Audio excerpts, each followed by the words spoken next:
to open them, we just pull the rope and throw the rope forward and proceed to normally open our hive.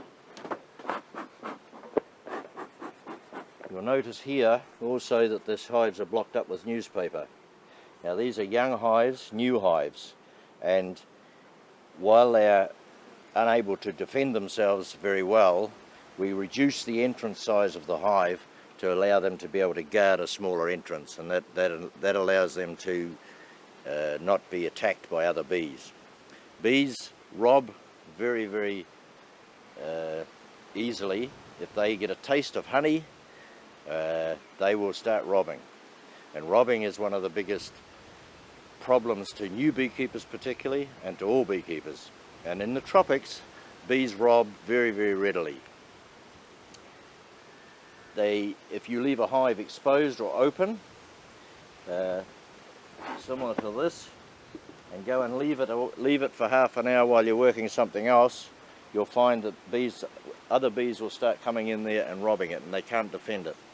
If a robbing match gets going, the bees will just go mad. They'll drive you out of the apiary, and they'll cause all sorts of damage within the hives. They'll break into other hives, they'll kill queens, they can really devastate your apiary. So every beekeeper must guard against robbing at all times. And in feeding bees, again in the tropics, I know in books and the practice overseas is to feed sugar syrup to bees. They have a different management system and they don't have the robbing problems. If you try that in Fiji or any of the tropical islands, you will incite bees to rob. They'll smell that liquid and they'll start robbing. We only ever feed here dry sugar, and when we can complete this hive, I will fill the dry sugar feeder, which is this tray on top. And this allows the bees to come up through this hole and take down the sugar.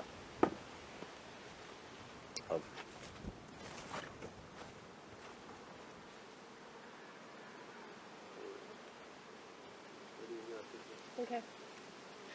To feed this hive, we use just ordinary raw sugar. This is produced in Fiji, so we're fortunate to have a good supply of sugar. To feed the hive, we just place dry sugar.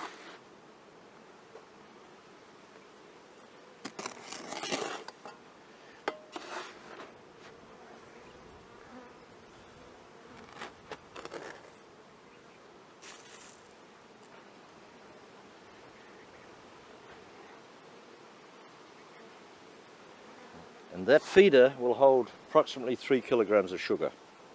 That's enough to keep those bees alive for 6 weeks. If they have a cyclone or bad weather, or the bees are unable to get fresh honey, that will keep those bees alive and for up to 6 weeks.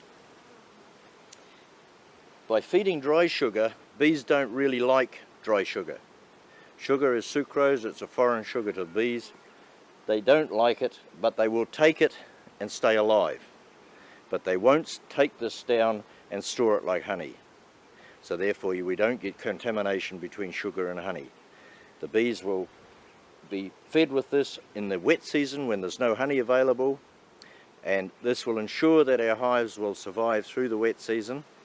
And so 3 kilos of sugar is a cheap investment in maintaining your hives' strength and viability if dead hives don't produce honey. So we tend to fill that, and the bees can come up here and access it, take down what they need.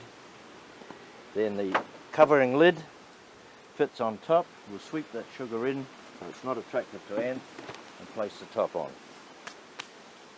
Now lid upside down, smoke the entrance, and again place our thing up here. There could be bees on here, could be your queen bee. If you drop that in there, you could kill your queen bee. Put it like that, you're protecting it. The idea of turning that upside down and putting that there is if the queen bee was there, she will end up in the lid, and when you replace these things back in the hive, the queen will go back in the hive again.